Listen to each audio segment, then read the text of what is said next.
Selamat pagi semuanya. Baik, sebelumnya saya ucapkan terima kasih kepada dosen penghapus saya, Bapak Olus. Baik, di sini saya akan presentasikan hasil kerja saya yang berjudul bentuk-bentuk plagiasi dan cara menghindarinya. Baik, sebelumnya, apa itu plagiarisme?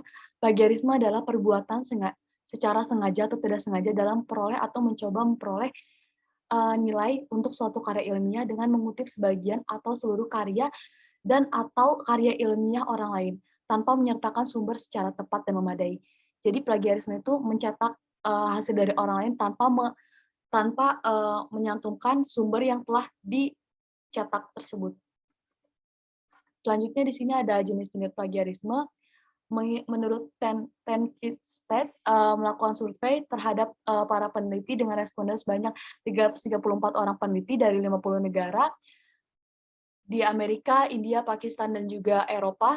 Dalam survei itu, itu tuh menemukan 10 jenis plagiarisme yang direntang mulai dari yang jarang sampai dengan sering terjadi, dan dari yang ringan sampai yang paling parah.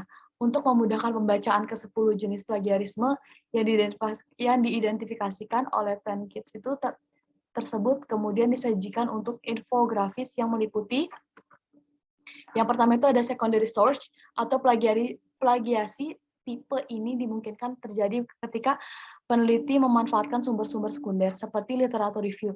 Peneliti hanya mengutip sumber-sumber primer yang disebut dan dalam sumber sekunder yang dibacanya dan tidak memberikan informasi mengutip sumber sekunder yang dibacanya.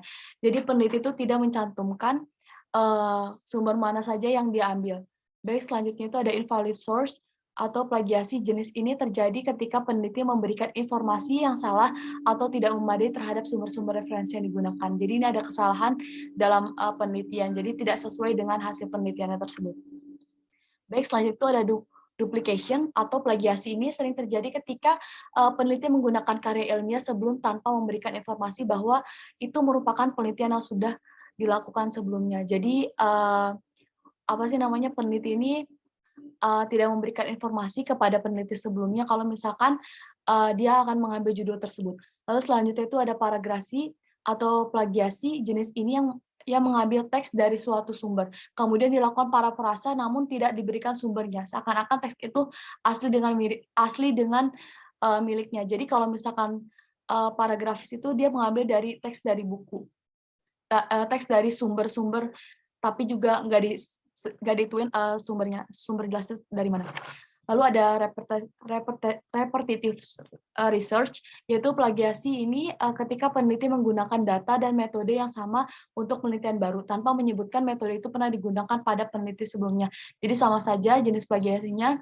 Lalu selanjutnya itu ada replication. Plagiasi ini berupa tindakan mengirim naskah ke beberapa saluran publikasi dari jurnal, conference, dan lainnya. Misleading abortion, atribut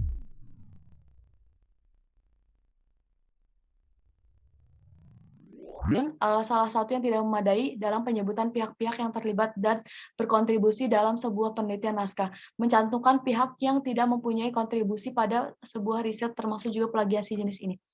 Lalu ada unethical collaboration. Plagiasi ini jenis yang terjadi ketika orang-orang yang berkolaborasi melanggar kesepakatan etika berkolaborasi. Ada verbatim plagiarism.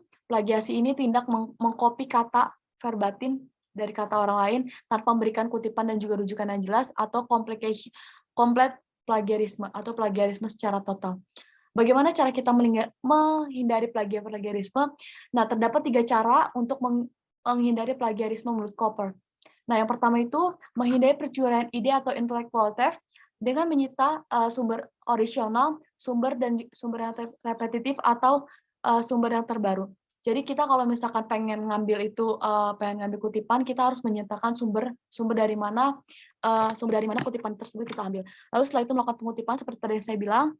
Lalu setelah itu menggunakan layanan uji plagiarisme. Penting untuk memperhatikan sumber referensi yang digunakan untuk menulis sebuah artikel ilmiah. Jika mengutip acuan sekunder dari data kedua baca acuan orisinal dari data pertama. Jadi kalau misalkan kita mau mengutip dari data kedua, kita juga harus baca dari data pertamanya agar sinkron. Lalu setelah itu hindari penggunaan acuan sekunder sebagai referensi. Biasanya menggunakan kalimat dengan tanda kutip penulis orisinal dalam penulisan sekunder. Karena kita tidak dapat memastikan bahwa acuan sekunder tersebut telah melakukan pengutipan atau parafrase secara baik dan telah bebas dari plagiarisme. Lalu langkah-langkah lain adalah melakukan uji plagiarisme untuk mengecek kualitas tulisan. Menurut Burdin tahun 2018 membuat daftar layanan uji plagiarisme secara daring yang berbayar seperti bisa pakai Inticat, Crosscheck, Plagium, Plexscan, dan juga Turnitin. Sementara uji plagiarisme tanpa biaya atau gratis itu bisa pakai Helioblast, Viper, Grammarly, dan Plagiarisme menurut Burdin 2018. Nah, tetapi terakhir dapat biaya tambahan jika ingin meningkatkan upgrade layanan. Jadi kalau misalkan kita mau pakai aplikasi pembantu untuk plagiarisme itu terdapat biaya tambahannya. Terkadang juga melakukan pencarian Google dan juga Google Scholar dapat membantu mendeteksi plagiarisme. Bagi pengelola jurnal, langkah-langkah yang paling awal dan juga sederhana adalah melakukan pencarian jurnal naskah di Google dan juga memastikan bahwa naskah belum dipublikasikan dan diterbitkan sebelumnya. Baik, sebelumnya mungkin untuk presentasi saya kurang lebihnya cukup sampai sini, kurang lebihnya mohon maaf. Sekian dari saya. Wassalamualaikum warahmatullahi wabarakatuh.